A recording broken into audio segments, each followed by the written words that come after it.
Hello, speed 24/7 की YouTube मंच पे आपका स्वागत है। चलिए आज हम लोग देखने वाले हैं लेसन नंबर 5 वर्णिका। चैप्टर का नाम है धरती कब तक घूमेगी। धरती कब तक घूमेगी, जिसके लेखक हैं सावरदैया। ठीक है, ये धरती कब तक घूमेगी, ये इस धरती की बात नहीं की जा रही है, भूमि की बात नहीं की जा रही है। इस धरती का मतलब है आपके माँ पिता। ठीक है, ये कब तक इस घर से उस घर, उस घर से उस घर घूमते रहेंगे। जब 2-4 बच्चे हो जाते हैं, माँ पिता अपने बच्चे को विवाह शादी कर देते हैं। ठीक है, और जब उनकी अवस्था वृद्ध हो जाती है तो बच्चे निकाल देते हैं घर से कि उसके घर जाइए, वो कहता उसके घर जाइए। उसी की कहानी है। तो धरती कब तक घूमेगी, धरती मतलब आपके माँ और पिता। क्लियर है। चलिए चैप्टर, बात नहीं करो ये लड़की, शांत रहो। देखिए लेखक जी का कुछ जीवनी है, उनको थोड़ा समझ लीजिए। यहाँ से 1 नंबर का सवाल अवश्य रहेगा कि सावरदैया राजस्थानी भाषा के एक प्रमुख कहानीकार हैं। धरती कब तक घूमेगी कैसी कहानी है, पंजाबी, राजस्थानी, गुजराती, मराठी। ठीक है, एक सवाल। उनकी कहानियों में राजस्थानी समाज गहरे अर्थबोध एवं विविध छटाओं के साथ उपस्थित हुआ है। प्रस्तुत कहानी समकालीन भारतीय साहित्य अप्रैल-जून 1983 से यहाँ सांभर संकलित है। इस कहानी का राजस्थानी से हिंदी में अनुवाद कहानीकार ने खुद से किया है, लेखक जी नहीं किया है। चलिए यह देखिए, यह महीना समाप्त होने में 2-4 दिन और बाकी है। कौन सा महीना, अप्रैल और जून। ठीक है, सीता ने सोच और निःश्वास छोड़ी। सीता, अब सवाल आएगा कि धरती कब तक घूमेगी की प्रमुख पात्रा कौन है, सीता। क्लियर है। कुछ याद आते ही उसका मन भर आया। उसकी आंखें पोंछकर उसने आकाश की ओर देखा। सीता फिर जमीन खुरचने लगी। उसे महसूस हुआ कि पृथ्वी और आकाश के बीच घुटन भरी हुई है। ठीक है, ठीक वैसे ही घुटन जैसी उसके हृदय में भरी है। सब कुछ है और कुछ भी नहीं है। ऐसा सोचे कि सब कुछ है लेकिन फिर भी कुछ भी नहीं है। बाल बच्चे सब चीज़ है, धन संपत्ति सब है, लेकिन उस माँ के लिए कुछ नहीं है। समझ गए। वो सोचती है कुछ भी नहीं है, भरा पूरा घर है, बेटे बहुएं हैं, पोते पोतियां हैं, दोहित देहातियां हैं, मिलने को दोनों वक्त की रोटी भी मिलती है, लेकिन फिर भी पता नहीं सब कुछ अजीबो गरीब, अजीब अजीब सा लगता है। किसको, सीता को। खाने के लिए भी सब चीज़ मिल रहा है लेकिन वही 2 रोटी मिल रहा है। तो सुना करके 4 बात। अब देखिए ना कैसे आएगा से कहानी में। लगता है कि कहीं कुछ कमी है, जरूर पकड़ में चाहे ना भी, कहीं चाहे ना भी आए। दोनों वक्त खाना और निश्चित होकर सोना ही तो है, सब कुछ नहीं होता। रोटी के अलावे भी आदमी की कुछ आवश्यकता हुआ करती है। अलावा वाली इच्छाएं होती ही तो दुख भुगतने का बाध्य करती है, मजबूर करती है। सीता अपना काला ओढ़ना देखकर रुआंसा हो गई। वे जीवित थे। सीता कहती है कि अपनी काला ओढ़ना देख करके रुआंसा हो गई, घबरा गई। और उसको ऐसा लगता है सीता को कि जब वो थे, यानी कौन, उनका पति, जब सीता के घरवाला थे, उनके पति थे, जब वो जीवित थे तब तक तो सब कुछ ठीक था, सब कुछ सही था। घर घर ही प्रतीत होता था। आंगन में खेलते झगड़ते बच्चों की चील पौं कितनी सुखद प्रतीत हुआ करती थी। उस चील पौं में संगीत का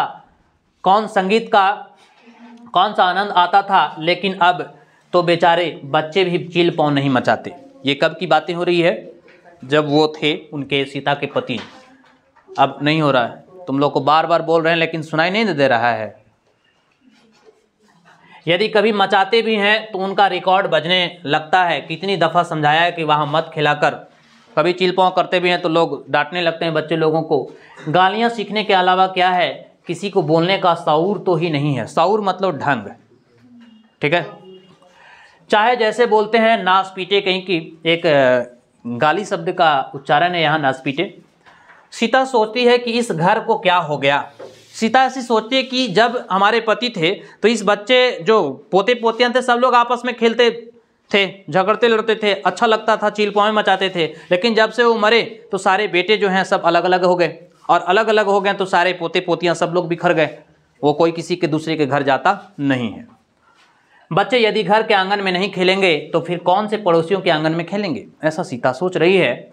बच्चे तो घर वालों के साथ ही खेलेंगे, लेकिन नहीं, इन्हें तो घर के बच्चे फूटी आँखों नहीं सुहाते। अपने बच्चे ही प्यारे लगते हैं। उन्हें 24 घंटे खिलाएंगे, हंसाएंगे, कुदाएंगे, उछालेंगे, बार बार चूमेंगे, पुचकारेंगे, लेकिन छोटे या बड़े भाई के बच्चों को देखते ही इन्हें उबकाई सी आने लगती है।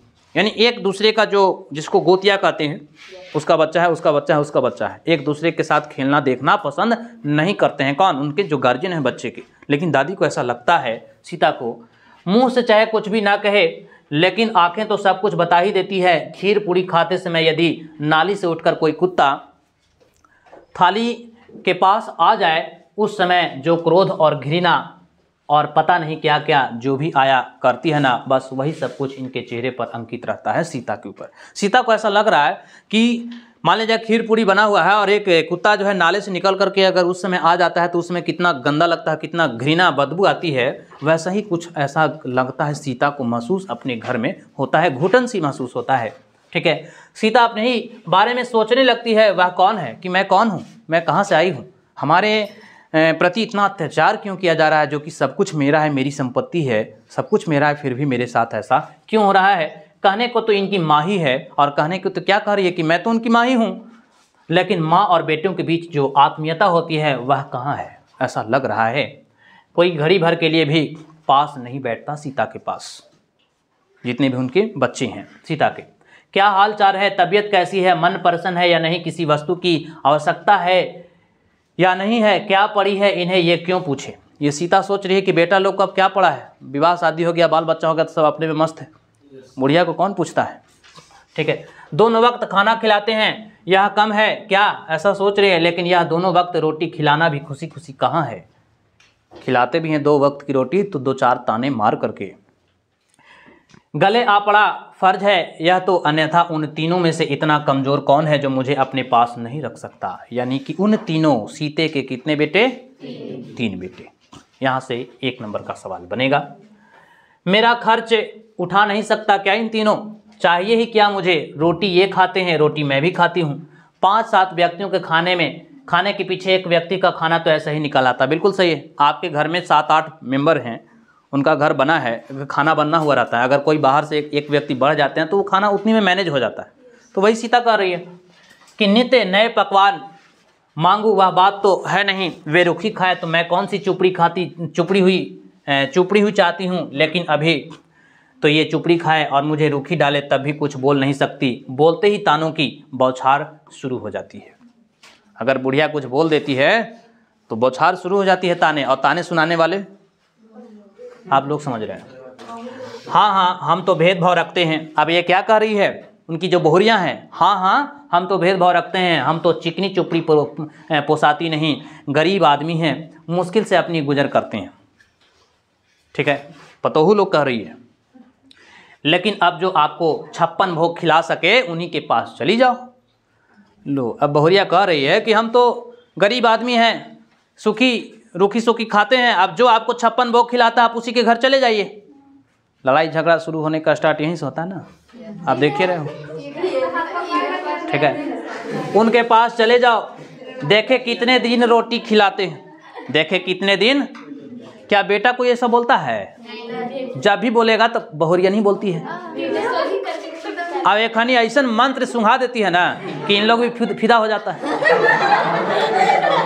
है ना। हाँ, हम तो फिदा होने वाले नहीं हैं।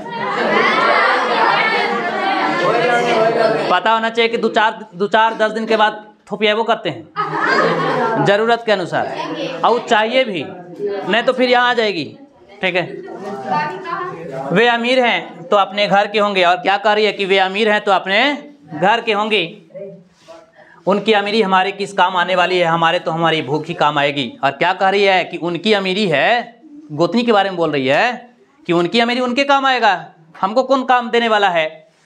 सीता याद करती है कि वह दिन कितना बुरा था जब बड़े लड़के कैलाश, 1 नंबर का सवाल यहाँ से, सीता के बड़े लड़के का नाम क्या था? कैलाश। ठीक है, सुबह एक दिन की बात तो यही है कि वह दिन कितना बुरा था जब बड़े लड़के कैलाश ने सुबह चाय पीते समय नारायण और बिज्जू, यानी दूसरे लड़के का नाम नारायण और छोटका के नाम बिज्जू, यही है दुलरुआ बिरजुआ कने के लिए रे, यही है दुलरुआ, को बुला कर कहा कि माँ को रखने का ठेका सिर्फ उसी ने तो नहीं ले रखा है। अरे वाह, कैलाशवा क्या कह रहा है नारायण को बिज्जू को बुला करके कि माँ के ठेका का हम ही ले लियो है, तोहनी का महुआ खोड़न में से नहीं ले रखा है ना। तुम लोगों का भी तो कोई फर्ज होगा। तुमने कौन सा घर से हिस्सा नहीं लिया? तुम कौन से माँ के बेटे नहीं हो तुम लोग दोनों? कौन कह रहा है? कैलाश। ठीक है, दोनों भाइयों को बुला करके उसकी बात सुनकर नारायण बोला, आप जैसा कहेंगे वैसा ही कर लेंगे। अब बेचारा नारायण मूर्ख तैयार हो गया कि चलिए आप जो कहिए हम रेडी हैं। मैं क्या कहूँ, तुम कौन सा दिखाई नहीं देता? कैलाश के भीतर क्रोध का बवंडर उठ रहा था, गुस्सा का बवंडर उठ रहा था। बिज्जू बेचारा चुप रहा, चूंकि यही छोटका दुलरुआ था, है ना, सीता का ननका लइकवा यही ना है। वह हमेशा चुप रहता, बस सिर्फ देखता रहता कि कौन क्या क्या कहता और बोलता है करता है।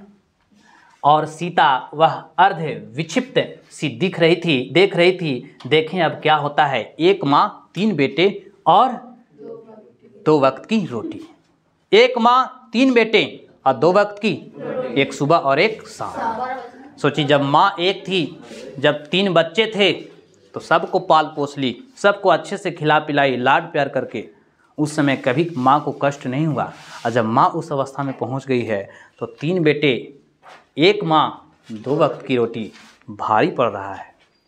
ठीक है, 3 बेटे 2 वक्त की रोटी, 3 बेटे 2 वक्त की रोटी, एक माँ 3 बेटे 2 वक्त की रोटी। और फिर बहस में घूमते माँ बेटे और रोटी, सिर्फ रोटी ही महत्वपूर्ण रह गई। आखिर माँ इधर से उधर भटक क्यों रही है? रोटी के चलते, है ना। माँ और बेटे कहीं दूर पड़े गोफन में डालकर फेंके गए पत्थर की मनिंद रोटी का आकार और भार इतना बढ़ गया कि उसे संभालना किसी एक के सामर्थ्य की बात नहीं। उन तीनों में से कोई एक संभाल नहीं पा रहा है रोटी की भार, रोटी की वजन। फैसला तीनों जाने बारी बारी से माँ को 1 महीना अपने साथ रखने का वादा किया। तीनों ने क्या फैसला लिया? कैलाश, नारायण भी जो कि अब हम ही नहीं रखेंगे, अगर हमरे ठेका है। कौन सा तुम लोग हिस्सा नहीं लिया है माँ के संपत्ति से? सब लोग 1 महीना रखेगा। 1 महीना तीनों रख रहा है। 1 महीना पूरता है, माँ इस घर से निकल के उस घर में जाती है। उसका महीना पूरता है, माँ उस घर से निकल के उस घर में जाती है। एक बच्चे का खेल शुरू हो गया। माई रे माई, ये घर छोड़ दूसरे घर जा, दूसरे घर छोड़ तीसरे घर जा।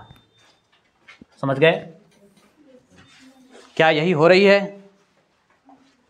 सीता को कुछ कहने का मौका ही नहीं मिला। सोचिए, तीनों बेटवन अपने में फैसला कर लिया। सीता को कुछ बोलने का भी हक नहीं दिया गया कि बताओ माँ तुम क्या चाहती हो। ठीक है, तीनों में से किसी ने यह नहीं पूछा कि यह फैसला उसे मंजूर है या नहीं है, उसकी अपनी इच्छा क्या है। उसने निश्वास छोड़ा। खैर कोई बात नहीं, फिर भी सीता को कोई ऐसा महसूस नहीं हुआ। यदि आज वे होते, सीता बेचारी सोच रही है, रुआंसा हो रही है कि अगर वो मेरा पति होते तो ऐसी नौबत नहीं आती। और यह तमाशा देखते तो क्या कहते वो तो सीधे एकदम मार शुरू हो जाता। उनसे यह सब कुछ सहन हो पाता क्या? वे तो लाल पीले होकर गालियां निकालने लगते अगर वो होते। आप वो मतलब समझ रहे हैं? थप्पड़ या लात मारते ऊपर से, क्या समझ रखा है मुझे, मैं तुम्हारी इन 2 रोटियों के भरोसे बैठा हूँ क्या? ये सीता सोच रही कि मेरे जब पति होते तो ऐसा वचन निकालते। ठीक है, अभी तो इतनी सामर्थ्य है कि तुम जैसे 20 भिखारियों को रोटी डाल सकता हूँ। बात सही है, बाप बाप होता है। बात समझ में आ रहा है कि नहीं? आप चाहे जितनी भी गलती कर लो, आपको अपना लेंगे, लेकिन बाप अगर एक गलती कर देगा तो बेटा उठा कर ऐसा फेंकेगा कि फिर दोबारा नहीं आएगा। समझ गए? क्या तुम सारे लोग ऐसे ही करोगे क्या? एक लंबा निश्वास, लेकिन उनके होते हुए भी कभी ऐसी बात उठी ही नहीं। उन्हें क्या खबर थी कि ये लोग 2 वक्त की रोटी के लिए कुछ ऐसा भी करेंगे। सोचिए कितनी दर्दनाक घटना है। और ये सब सबके घर की कहानी है। आप सब लोग जान रहे हैं इससे, इस कहानी के माध्यम से सब लोग को समझ में आ रहा होगा कि क्या कहानी चल रहा है। अब देखिए, सीता को अच्छी तरह याद है कि जब फागुन के दिन थे तो 3-4 दिन बाद होली थी। यही तय हुआ कि होली के बाद माँ बारी बारी से सभी के साथ रहेगी। बारी बारी महीना पूरेगा तब। नाहर सिंह जी वाले दिन खाना खाते हुए उसे लगा कि लापसी बिल्कुल फीकी है। लापसी गीली भोजन, चावल जो गीला हो जाता है उसको लापसी कहते हैं। और निगलते समय लगता है कि कौर गले में अटक रहा है। होली वाले दिन भी वह अनमनी और उदास थी बेचारी। होली वाले दिन वैसे तो लापसी ही बना करती है, लेकिन उस दिन कैलाश की पत्नी ने दाल का हलवा बनाया था। भूनती हुई दाल देखकर उसे लगा कि वह भी भुनी जा रही है। कौन? कैलाश की पत्नी भूनती हुई। एक मिनट, लापसी बनी सी, लेकिन उस दिन कैलाश की पत्नी ने दाल का हलवा बनाया। भूनती हुई देखकर उसे लगा कि वह भी भुनी जा रही है। कैलाश की पत्नी का भी नाम नहीं आया है। क्लियर है? अब देखिए कैसे लड़ाई चालू होता है। ठीक, बच्चे उसको कहने लगे दादी माँ, बाई माँ। दादी को बाई भी कहते हैं। बाई माँ कह रही थी कि कल से आप नारायण चाचा के हिस्से में खाना खाया करेंगी। नारायण मंझलका है और छोटका है बीजू, बड़का कैलाश। दादी माँ अपनी सचमुच वहाँ खाने खाएंगे क्या? बच्चे लोगों की अभिलाषा हो रही है, इच्छा है कि दादी माँ मेरे घर खाना खाएं, लेकिन होकर माए बाप, वो छुनकर बुतरवन के माए बाप नहीं चाह रहा है कि दादी माँ मेरे पास रहे, है ना। और शाम को जब वह खाना खाने बैठी तब कैलाश की पत्नी राधा, आए है राधा,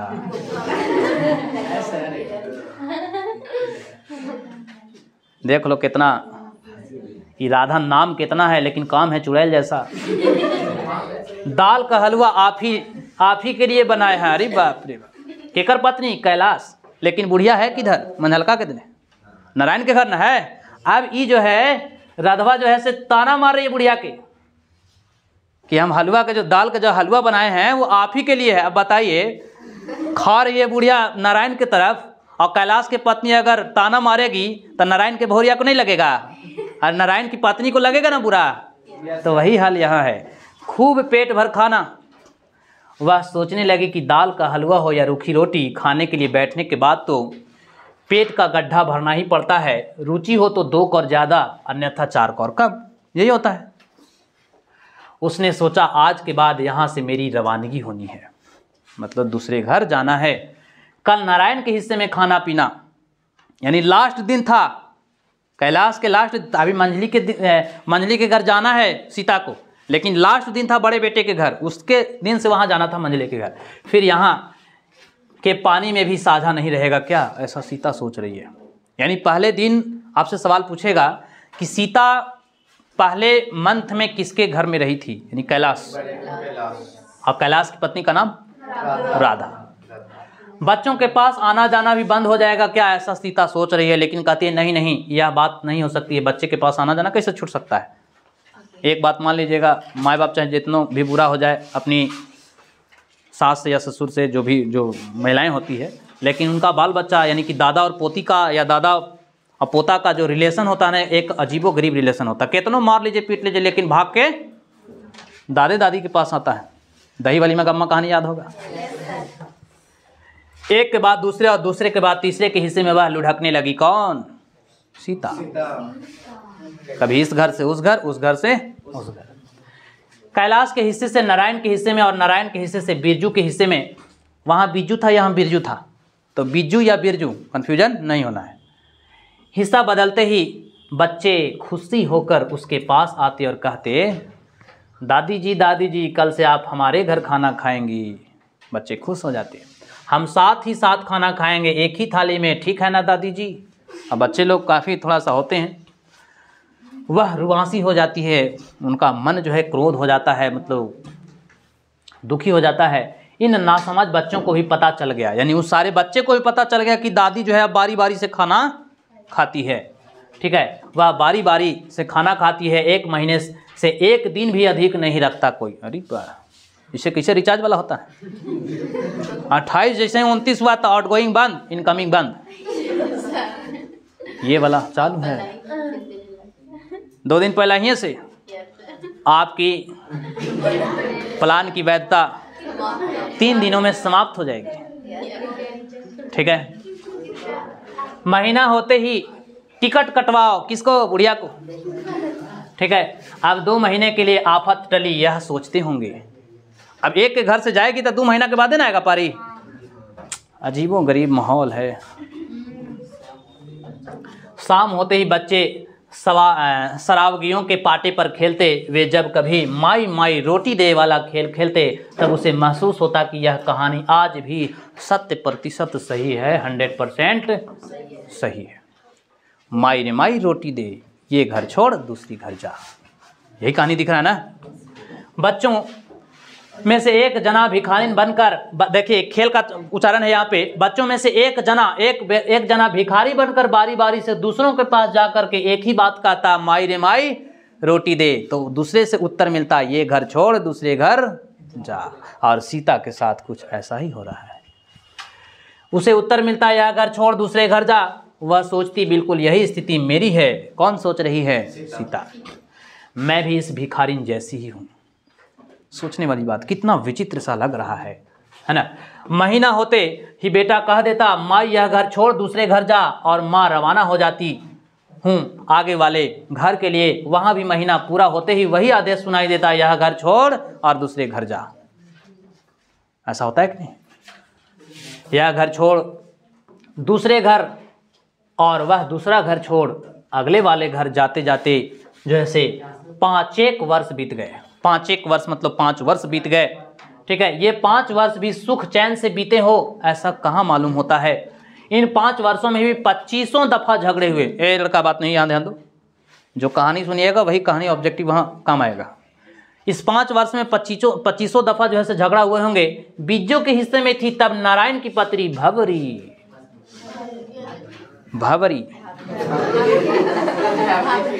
भावरी से बेहतर झावरी ठीक रहता है ना। कैलाश की पत्नी राधा, नारायण की पत्नी भावरी। ठीक है, भावरी ने लड़के के जन्मदिन पर कटोरी में डालकर रसमलाई भेजी। किधर?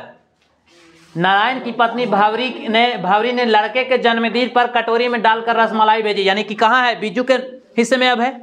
अरे छोटका के हिस्से में नहीं है माँ। ठीक है, रसमलाई का एक ग्रास ही लिया था कि इतने में ऊपर से हल्ला सुनाई दिया। जैसे ही एक ग्रास ली, एक कटाका ली होगी, बिज्जू की पत्नी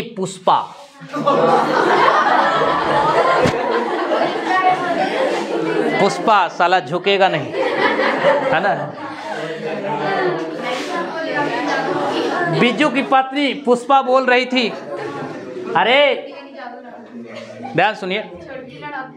आप देखिए, अब देखिए क्या कह रहा है कि बिज्जू की पत्नी पुष्पा बोल रही थी कि अरे अपनी अमीरी दिखाने के लिए रसमलाई भेजी है क्या मंझली को? नारायण की पत्नी किसको? भावरी को। भावरी को बुला रही है, बोल रही है। जब इसके हिस्से में है, बिज्जू के हिस्से में, तब उसको लग रहा है कि हमारे हिस्से में है तो तुम रसगुल्ला भेज रही है। अब पहले से सूखी चपाती भेजती थी। तुम्हारे हिस्से में थे तब तो रूखी रोटियां खिलाई उन्हें। आज महारानी जी ने रसमलाई की धौंस दिखाई है, देखी तुम्हारी रईसी। हो गया, ले झोटा झोटी दे, फैटा फैटी चल, है ना। मेरे हिस्से में हो तब तुम अपना यह माल अपने ही पास रखना। ये भी कम नहीं है। कौन सा? ये झुकेगा नहीं। अरे एकरे दिन है माए, आई का कह रही है कि जब तक मेरे तरफ माँ है तब तक तुम एक दाना भी नहीं ला के दे सकती है। अमीरी दिखा रही है। यह जो है माल अपने ही पास रखना, हमारी जैसी सामर्थ्य होगी हम खुद खिला देंगे। कौन बोली? पुष्पा। फिल्म वाला एक्शन दिख रहा है ना। हूँ क्या कहती है? हूँ। सीता को फिर याद आया, उस दिनों वह नारायण के हिस्से में थी, तब राधा को बुखार आ गया था। ठीक है, कैलाश नौकरी के किसी काम से बाहर गया था। उसने 2-3 दिनों तक उसके बच्चों के लिए रोटी बनाई। कौन? सीता, जब उसके हिस्से में थी। कुछ दिनों बाद बच्चों के झगड़े को लेकर भावरी और राधा के बीच भी झगड़ा हुआ। राधा ने कहा, जब बच्चे झगड़ रहे थे तब सास जी वही थी, चाहो तो उनसे पूछ लो। लड़ाई झगड़ा हो रहा था। इतने में भावरी ने जहर में बुझा तीर छोड़ा। अरे जा जा, तुम लोगों के ही हाले है। पूछ लिया तुमसे और उनसे, दोनों से। उनसे क्या पूछना है? वे गुलासी करती फिरती है, इधर की बात उधर, उधर की बात उधर करती फिरती है ना। तुम्हारी और खाना खाती है, तुम्हारी और खाना खाती है मेरी हिस्से में। यानी तुम्हारी बात को इधर उधर करती है, तुमको सपोर्ट करती है, खाती है मेरे तरफ और कम्मा करती है तोरा देने। अहिला तो जलन हो जाता है, ठीक है। हिस्से में गुलामी करवाई, वह तो अच्छी बात है, लेकिन खाना तो खिलाना था ना, ऐसा कर रही है। उसकी आंखें भर आई। इनके लड़ाई झगड़े का कोई अनंत नहीं है, ये हमेशा लड़ती है, लड़ाई है इनकी और कांटों में घसीटती है मुझे। अब मरना तो मेरे ही हाथ में नहीं है, हाथ में हो तो यही कर दिखाऊं। ये अब सीता सोच रही है कि अगर भगवान मौतों दे देते हैं तो ठीक रहते हैं। भगवान ने जितनी सांसें लिखी उतनी ही लेनी ही पड़ेगी। सीता यही सोच सोच कर रुआसी हुई जा रही थी। सवाल आएगा, सीता सोच सोच कर रुआसी क्यों हो जा रही थी, ठीक है। सीता को महसूस होने लगा कि आकाश अनंत नहीं है, यह धरती लंबी चौड़ी नहीं है, यह सिकुड़ गई है धरती, घर भी सिकुड़ गया है, यहाँ सिर छिपाने के लिए जगह नहीं है। कहने को तो यह घर है, यह घर गली के लोगों की दृष्टि में अच्छा है, खाता पीता अच्छा घर दिख रहा है लोगों की दृष्टि में, गाँव जने के लोगों की दृष्टि में, लेकिन यहाँ खाते पीते घर में ही खाने पीने को लेकर झगड़ा है। किसको लेकर झगड़ा है? खाने पीने को लेकर। एक पेट के लिए इतनी झंझट। ये लोग सुबह शाम गाय कुत्ते को भी रोटी डालते हैं, फिर मेरी रोटी में ऐसा क्यों करते हैं? अरे जानवर को रोटी देते हैं तो ऐसा करते हैं? नहीं। वही सोच रही है सीता कि इन लोगों को हमेशा नए ढंग से सोचना पड़ता है। आज तो हद हुई।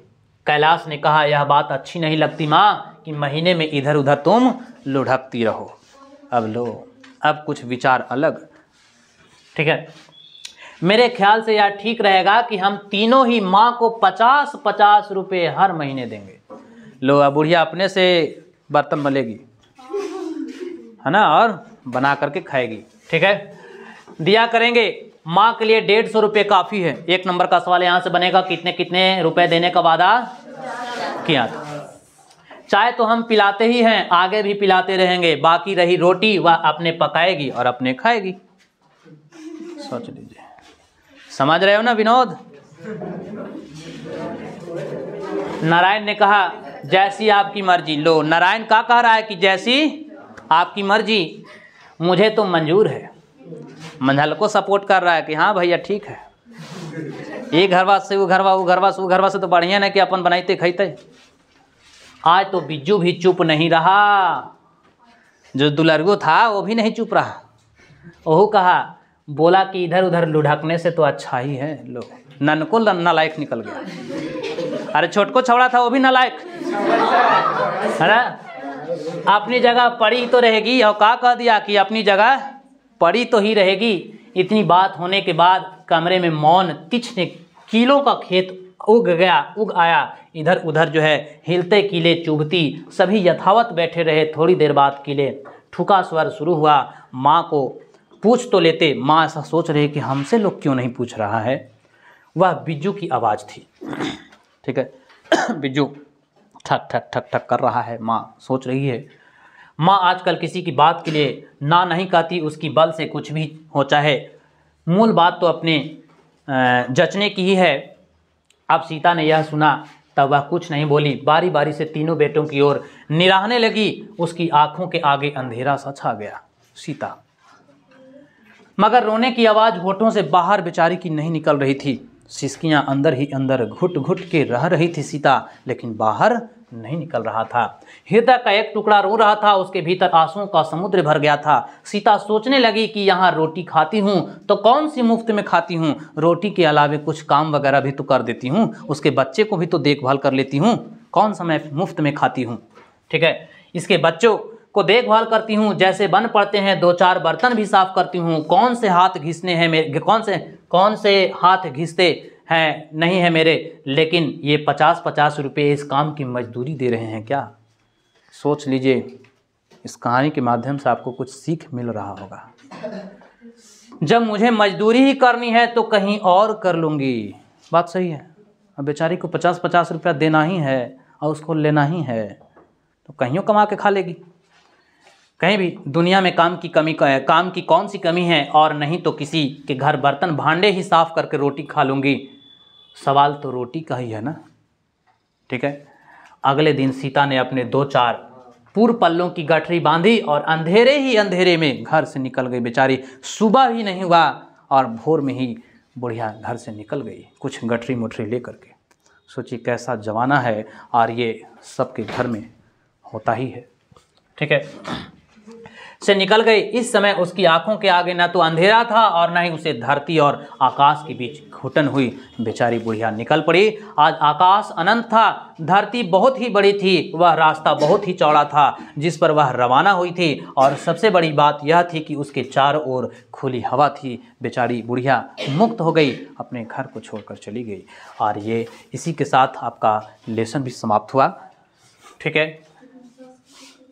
अब देखिए बोध और अभ्यास प्रश्न है। इससे आपका मन जो है हम सबों का कुंठित हो उठा है इस कहानी के माध्यम से कि देखिए कैसा एक विचित्र सा भयावना एक दृश्य था इस कहानी में। समझ में आ रहा होगा। तो चलिए, सीता अपने ही घर में क्यों घुटन महसूस करती है। पाली बदलने पर अपने घर दादी माँ के खाने को लेकर बच्चे खुश होते हैं जबकि उनके माता पिता नाखुश होते हैं। बच्चे की खुशी और माता पिता की नाखुशी के कारणों का विचार करें। क्वेश्चन सही से सुनिए।